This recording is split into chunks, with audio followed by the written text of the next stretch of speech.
Oi, eu estava fazendo uma transmissão ao vivo aqui e na hora que eu encerrei a transmissão eu não consegui deixar gravado, mas é sobre esquizofrenia, então vou gravar tudo de novo. São menos de 10 minutos de vídeo e aí eu estava fazendo uma transmissão ao vivo, viu, Alessandra, agora mesmo, e a minha intenção era deixar gravado, mas eu fiz alguma confusão que acabou não gravando. Então vou fazer a transmissão de novo, menos de 10 minutos, sobre esquizofrenia e psicanálise. E essas transmissões que ficarão gravadas, elas ficarão no meu feed. Mas então eu vou repetir o que eu estava fazendo, porque eu não consegui deixar gravado. Então, seguinte, vou falar sobre esquizofrenia um pouquinho aqui.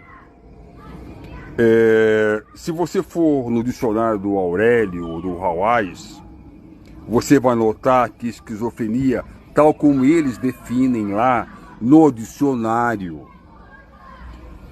eles dizem que é uma doença mental, esses dicionários. Mas vamos tratar aqui como transtornos. Um dado importante é que o que se sabe é que 1% da população, 1%, tem esse transtorno. Se o Brasil tem um pouco mais de 200 milhões de habitantes, estamos falando de 2 milhões de pessoas aqui no Brasil, que é mais do que muitas cidades inteiras. 2 milhões de pessoas com as quais nós convivemos. Em algum momento você esbarrou direta ou indiretamente com um esquizofrênico na sua vida.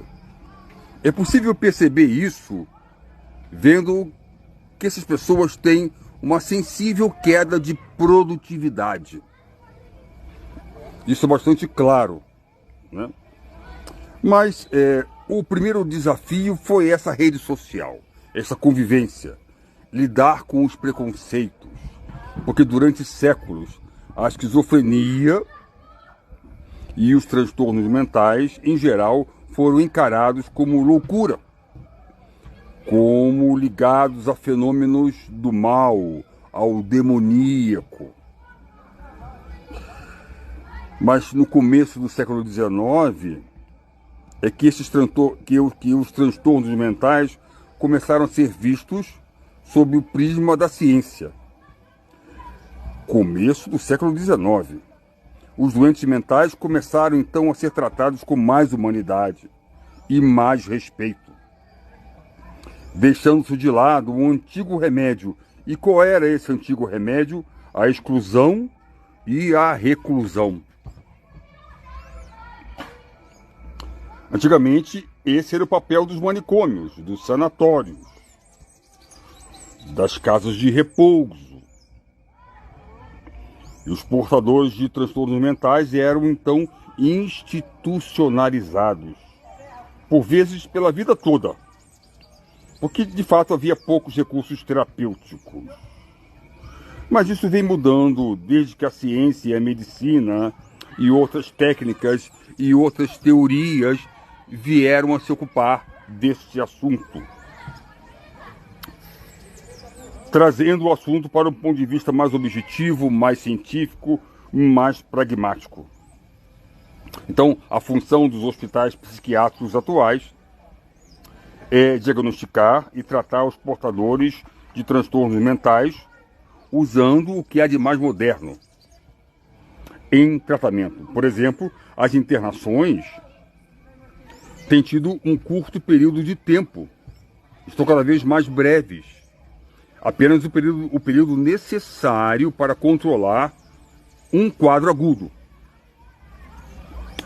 E assim outros locais foram surgindo, como ambulatórios, unidades básicas de saúde, centros de atenção psicossocial, CAPs.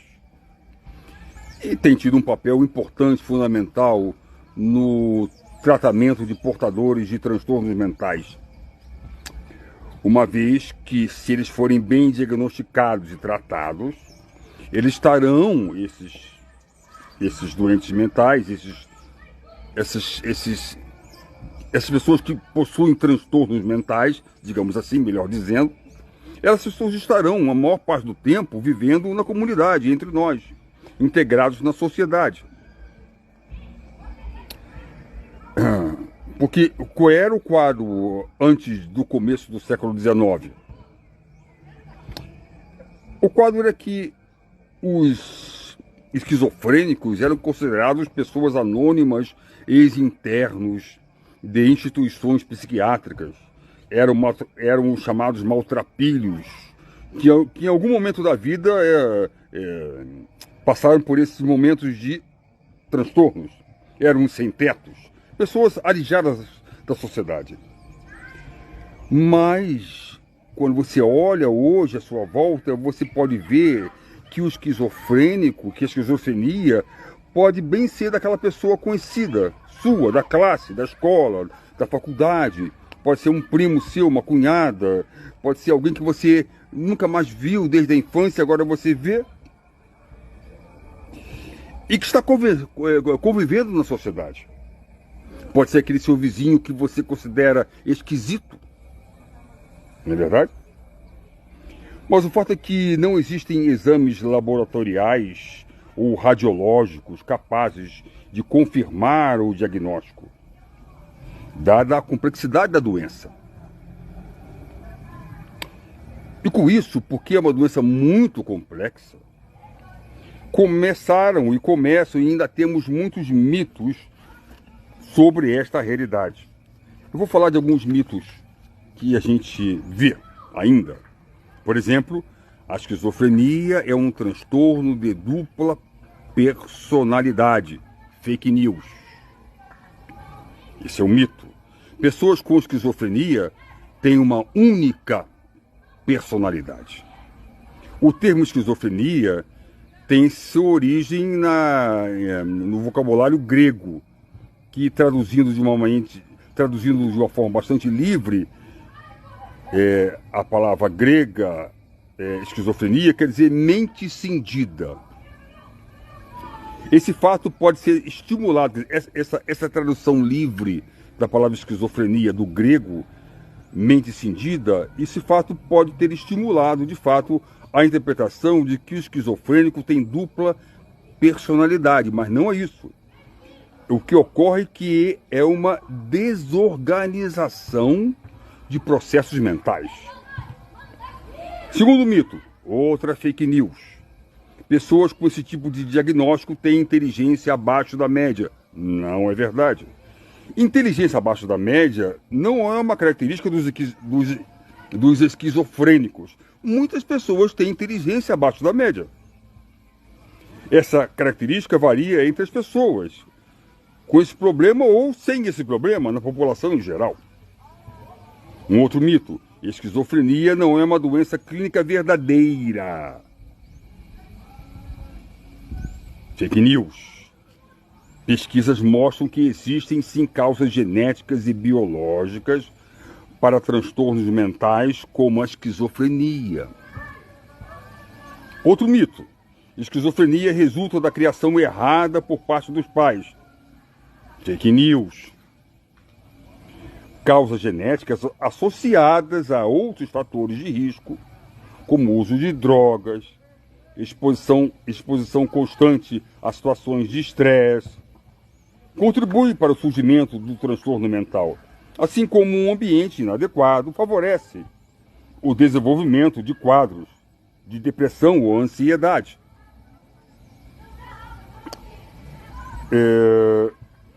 E este não é o caso, ou seja, não é uma exceção.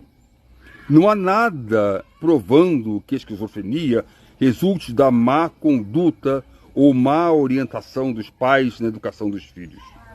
Outro mito: esses pacientes são pessoas preguiçosas e têm personalidade fraca. Fake news. A esquizofrenia é uma doença de causa biológica e não é gerada por má educação, preguiça, fraqueza. Trata-se de uma doença complexa e não é possível apontar uma causa única.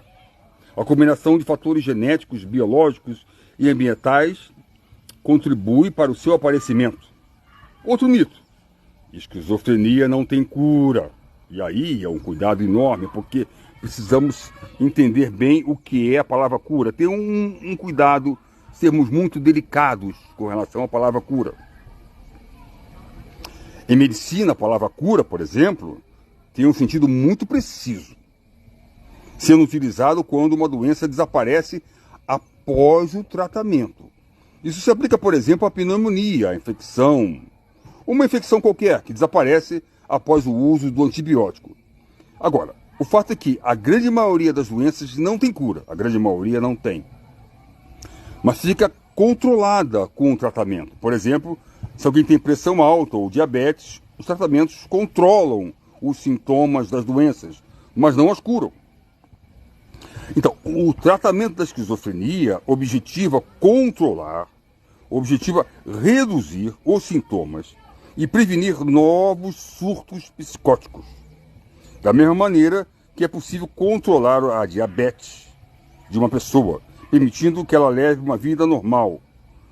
Ainda não se sabe como prevenir o aparecimento desta doença ou deste transtorno, porém, com os tratamentos atuais obtém-se um controle bastante satisfatório. E o portador leva uma vida normal. Outro mito: existe um padrão de sintomas caracterizando a doença. Fake news. A gravidade da doença varia de paciente para paciente e nem todos apresentam os mesmos sintomas. Os sintomas também podem variar ao longo do tempo, diminuindo sua intensidade, desaparecendo por completo durante algum tempo e reaparecendo novamente durante o curso da doença. Então isso aqui é bastante complicado. Outro mito: pessoas com esse tipo de problema não podem ter vida produtiva. Pessoas com esse tipo de problema não podem ter vida produtiva. Fake news. Não existe cura para a esquizofrenia, mas com um tratamento apropriado, os sintomas tendem a ser bem controlados e a maioria das pessoas com problema consegue ter uma vida produtiva. Algo muito parecido com o que acontece, por exemplo, com inúmeras doenças, como diabetes, pressão alta, que são controladas com medicação, mas não curam. Outro mito: a doença pode ser diagnosticada por testes clínicos ou de laboratório. Atualmente, pelo menos atualmente, a esquizofrenia não pode ser diagnosticada por testes clínicos ou exames de laboratório. O diagnóstico é baseado na presença e duração dos sintomas, considerando-se também danos significativos nas relações sociais, da vida familiar, no trabalho, na vida escolar, etc. Outro mito: pessoas que sofrem desse mal são perigosas ou violentas. Fake news. Estudos mostram que pessoas com esquizofrenia não são especialmente violentas, com exceção daquelas com histórico de violência antes da manifestação da doença, ou com problemas por uso de álcool ou drogas. Sabemos também que o tratamento adequado reduz muito as chances de algum ato de violência. Então, há muitas imprecisões, muitos conceitos errôneos. Então a questão é, como que a gente vai definir a esquizofrenia? Lá no dicionário Hawaj, por exemplo, de língua portuguesa, ele define a esquizofrenia, esse dicionário, como termo geral que designa um conjunto de psicoses endógenas cujos sintomas fundamentais apontam a existência de uma dissociação da ação e do pensamento, expressa por uma sintomatologia variada, com delírios persecutórios, alucinações, especialmente auditivas, e de habilidade afetiva. Agora, eu estou lendo o dicionário Hawaj aqui. Bom, mas a designação é usada na psiquiatria e podemos dizer que um passo importante para a definição não apenas dessa enfermidade, mas de uma enorme gama de transtornos mentais, foi a elaboração dos manuais de classificação de transtornos mentais. Esses manuais são úteis para a gente. Eu vou falar mais sobre isso e sobre a posição da psicanálise nos próximos vídeos, tá bom? Não quero cansar muito vocês e também não quero me cansar muito. Eu vou fazer isso com doses homeopáticas e a gente vai avançando, lembrando que eu sou psicanalista. E tentei dar um panorama geral e vou continuar com um panorama geral aos poucos, até que a psicanálise vai entrando com as suas contribuições. Pessoal, eu vou tentar deixar gravado esse vídeo no meu feed. Vai ser a parte 1. Depois virá uma parte